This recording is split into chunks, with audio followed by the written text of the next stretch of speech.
Dugaan adanya rumah sakit nakal yang merubah status penyakit kondisi pasien non-COVID-19 menjadi positif menuai tanda tanya besar.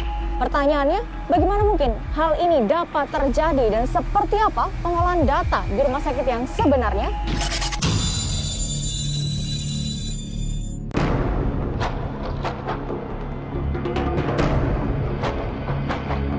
Tak putus di Rundung Malang, Zulkardi warga Pekanbaru Riau tengah bersedih kehilangan anggota keluarganya, W, yang dikabarkan terkena virus corona.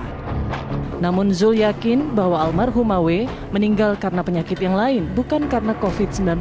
Tujuan kita mendatangi Polda ini adalah ingin membuat laporan dugaan terkait manipulasi data pasien yang dinyatakan negatif tetapi dilaporkan positif corona. Dan hari ini saya selaku korban, keluarga, dan juga ditambah dengan data pendukung beberapa korban yang diperlakukan sama hal seperti ini. Jadi di sini kuat tidak ada unsur salah input, tetapi sangat jelas di sini adalah unsur kesengajaan.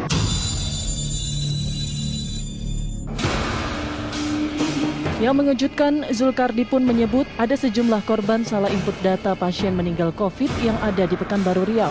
Kemungkinan mencapai 10 orang yang sama diperlakukan seperti keluarga kita. Jadi kedatangan kita di sini ingin mengungkap permasalahan ini. Terus juga kita ingin Pekanbaru ini terlepas dari zona hitam, karena laporan yang dilaporkan daftar pasien yang corona meninggal positif corona itu hoax. Kita ada datanya di sini. Dan ini akan kita berikan kepada penegak hukum ini Polda Riau. Kalau satu saja yang salah info tidak apa-apa. Ini lebih dari satu. Ini lebih dari satu. Jadi di sini kuat dugaan ada permainan, ada mafia di balik bencana COVID-19 yang ada di Riau ini.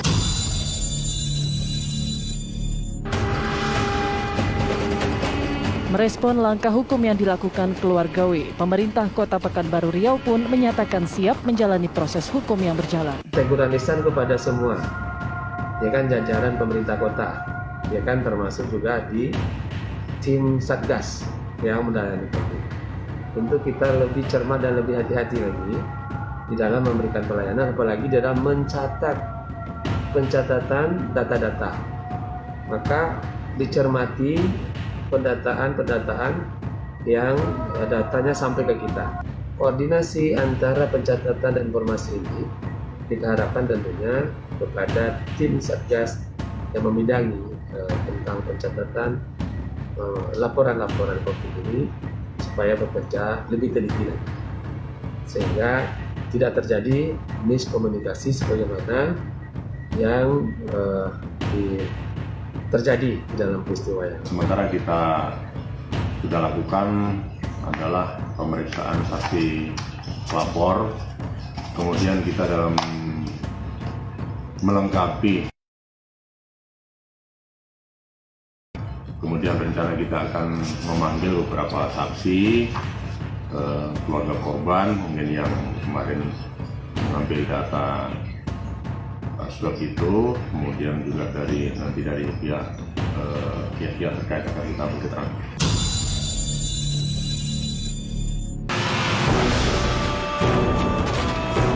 Lantas, mengapa rumor rumah sakit nakal yang memanipulasi data pasien COVID-19 demi mendapat anggaran dari pemerintah kerap berhembus kala pandemi corona? Jika ada informasi seperti itu, yang perlu diperjelas itu adalah fakta-fakta dan bukti-bukti ya yang ada. Jadi bukan hanya sekedar rumor dan pengaduan.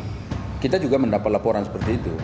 Nah, karena itulah fakta-fakta dan bukti-bukti itu menjadi sangat penting untuk bisa kita tindak lanjuti. Dan kita juga bisa menekan dalam tanda petik nih Kementerian Kesehatan untuk menertibkan ya rumah-rumah sakit yang melakukan tindakan seperti itu. Saya kira untuk pengawasan yang dilakukan oleh Kementerian Kesehatan dan juga jajarannya sampai dengan Dinas Kesehatan harus ditingkatkan terhadap rumah sakit yang memang terindikasi ada melakukan fraud ataupun penyalahgunaan data dalam hal klaim untuk pasien COVID-19 di semua rumah sakit, baik itu rumah sakit swasta maupun rumah sakit.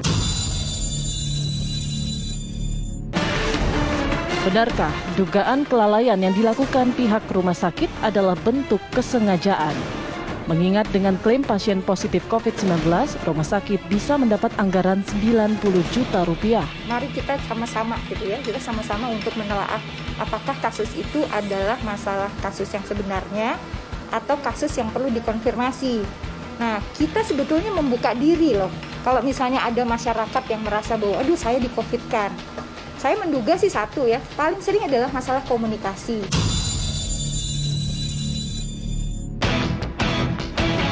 Di tengah merebaknya isu manipulasi data pasien meninggal COVID-19, selayaknya pemerintah bisa melakukan pencegahan.